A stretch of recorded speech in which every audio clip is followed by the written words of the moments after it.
Hello বন্ধুরা, সুপর্ণার রান্নাঘরে আজ রয়েছে বসন্তকালীন কিছু খাবার। কারণ বসন্তকাল আমাদের কিন্তু যেরকম আরামদায়ক একটা পরিবেশ গড়ে তোলে, আবহাওয়া, পাশাপাশি কিন্তু অনেক রোগ সৃষ্টি হয়, সেটা বায়ুবাহিত এবং জলবাহিত।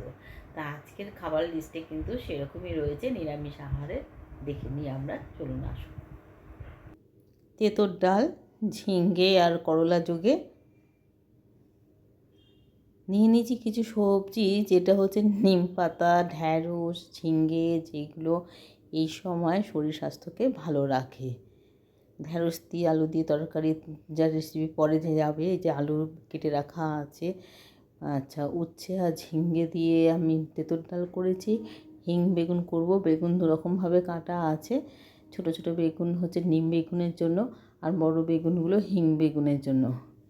এইভাবে আজকে রান্নাগুলো যাবে। তার কারণ হচ্ছে বসন্তকাল, সবাইকে শরীর স্বাস্থ্য সম্পর্কে কিন্তু সচেতন হতেই হয়। তার পাশাপাশি হচ্ছে বায়ুবাহিত এবং জলবাহিত যেরকম রোগের প্রাদুর্ভাব ঘটে বসন্তকালে, তার সাথে কিন্তু যে বসন্ত বা হাম এরকম ধরনের বা কোনো চর্মরোগ যেগুলো হয়, সেগুলো কিন্তু এই সময়তেই হয়। তো আমি আগে নিম বেগুনের জন্য বেগুনগুলো, যেগুলো ছোটো ছোটো করে কাটা, ডুমো ডুমো ছোটো করে কাটা, সেইগুলো ভেজে তুলে রাখবো, একটু তেল সহ তুলব। নিম পাতাগুলো দেখলেন, ওগুলো একটু শুকিয়ে নিয়ে তারপরে কিন্তু শুকনো খোলায় ওগুলোকে গুঁড়ো করে রাখতে হবে। সেটা একটু বেলাতে খাওয়ার আগে আগে করলেই হবে। তার নিম পাতাটাকে ধুয়ে সেই ব্যবস্থা করা হচ্ছে। একটু তেল যোগে তুললাম, তাহলে কি হয়, ভাতটা যখন মাখবো তখন টেস্ট হবে। কিছুটা তেল অবশ্য বেগুন টেনেও নেবে। এবার বাকি তেলটার মধ্যে আমি উচ্ছেগুলো ভেজে দেবো, কারণ তেঁতুর ডাল হবে। তেঁতুর ডালের জন্য যে উচ্ছে কেটেছি, সেই উচ্ছেগুলোকে নুন হলুদ মাখিয়ে আমি একটু ভেজে নেব। তার কারণ হচ্ছে উচ্ছে না ভেজে তো কাঁচা উচ্ছে দিলে পরে একটা তেঁতো, অতিরিক্ত তেঁতো যেরকম হবে, পাশাপাশি অতটা টেস্টও হয় না। আপনারা সবাই জানেন, রান্নাগুলো একটু মনে হবে যে সেকেলের রান্না, কিন্তু আমরা সচরাচর কি হয় যে মা ঠাকুমার হাত ধরে যেরকম শিখি, পাশাপাশি ফোনের মারফতেও কিন্তু অনেক সময় জেনে নিই ওটা কিভাবে করতে, ওখানে কি সম্বার দিতে, ওখানে কি ফোড়ন দিতে, এরকম ব্যাপারগুলো থাকতো। তো এখন তো ইউটিউবের দুনিয়ায় মাধ্যমে সমস্ত ঘরোয়া এবং দেশি বিদেশি সব ধরনের সমস্ত অঞ্চলের খাবারই আমরা দেখতে পাই। উচ্ছেগুলোকে ভাজা হয়ে গেছে, এটা আমি আলাদা করে তুলে নিচ্ছি না পাত্রে। এখানেই আমি শুকনো ফোড়ন যেটা যাবে তেঁতুর ডালে, শুকনো লঙ্কা দিয়ে দিলাম। একটা শুকনো লঙ্কাকে চিড়ে দিয়ে দিলাম দুভাগ করে। এবার দিয়ে দেবো, লঙ্কাটা একটু হতে দেবো, এবং তারপরে দিয়ে দেবো ফোড়ন হিসেবে রাঁধুনি ফোড়ন দিলাম। এবার আমি একটুখানি আদাকে কিমা করে রেখেছিলাম দুভাগে, কেননা অন্য আরেকটা ডাল করেছিলাম, আর এই ডালের জন্য যেটুকু করা সেইটুকু এখানে দিয়ে দেবো। সেটা মনে হয় ছবিতে নেই, দেখতে পাচ্ছি না। যাই হোক, এখন যেখানে আছে সেটা দেখালাম। এই ভাগের জন্য রয়েছে, এটা আমি দিয়ে দিলাম। এবার একটু আদাটাকে একটু হতে দেবো, বেশি হতে দেওয়ার দরকার নেই। তার কারণ হচ্ছে এই যে আদার কাঁচা গন্ধটা কিন্তু তেঁতুর ডালে খুব ভালো যায়। এবার এই যে অন্য আরেকটি যে সবজি, সেটি দেবো ঝিঙ্গে। এবার ঝিঙ্গে থেকে অনেকটা জল বেরোয়, সেটা ডালের মধ্যে গেলে একটা কীরকম লাগবে, তার জন্য সেই ঝিঙ্গেটাকেও কিন্তু সাঁতলে নেব।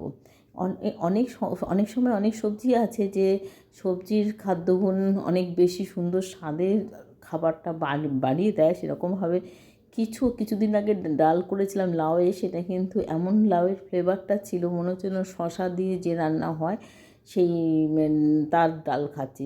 কোনোভাবে সেটা আর কি ভালো লাগেনি খেতে। তবে আজকের তেঁতুল ডালটা কিন্তু খুব সুন্দর খেতে হয়েছে, কারণ আমি ভয়েস দিচ্ছি সন্ধেবেলায়। রান্নার ভয়েসটা আমি সন্ধ্যাবেলাতেই দিচ্ছি। এবার এটাকে আমি কড়াইটাকে আমি ঢাকা চাপা দিয়ে দেবো। এবার এটার থেকে যে জলটা বেরোবে ঝিঙ্গের থেকে, সেটাতেই ঝিঙ্গেটাও সেদ্ধ হয়ে যাবে। এবার মটর ডাল সেদ্ধ করে রাখা মটর ডালের মধ্যে নুন হলুদ মিশিয়ে এটাকে একটু নেড়ে ঘেটে নেব। তাহলে পরে হলুদ তার কি চাকা বাঁধবে না, সেটা আপনারা সবাই জানেন যারা রান্না করেন। যারা রান্না করেন না তারাও অনেকেই জানেন। তো সেটা একটু বলে দেওয়া, কেননা ছোটো ছোটো বন্ধুরাও তো দেখে হলুদ তপ্প কিন্তু অনেক সময় দলা পাকিয়ে যায়, তার জন্য যেটা মুখে পড়লে অত্যন্ত বাজে হয়। দেখুন বললাম না, ঢেকে দিলে পর ঝিঙে থেকে জল বেরোবে, দেখুন কতটা জল বেরিয়েছে। এবার আমি এটা ডালটা ঢেলে দেবো।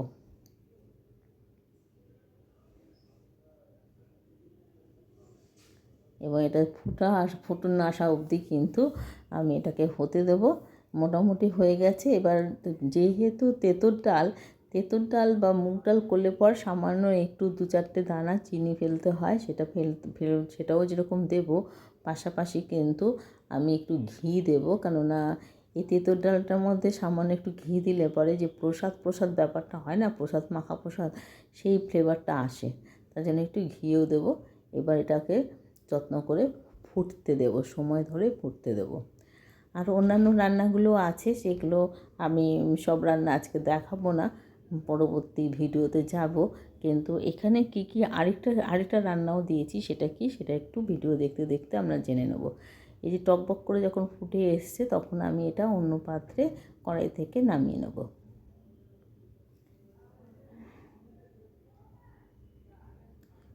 ওই যে দেখতে পাচ্ছেন, ওই যে আমি বেগুনটাকে ভেজে রেখেছি নিম বেগুনের জন্য, তেঁতুল ডাল।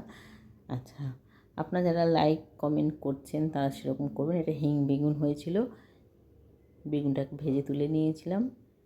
এটা ছোলার ডাল, বললাম না আরেকটা ডাল করেছি, সেখানেও আদা দিয়েছি। এটা হচ্ছে ঢ্যাঁড়স আর আলু পোস্ত দিয়ে করেছি, ঢ্যাঁড়সও কিন্তু খুব ভালো। আর এটা রয়েছে মশলা,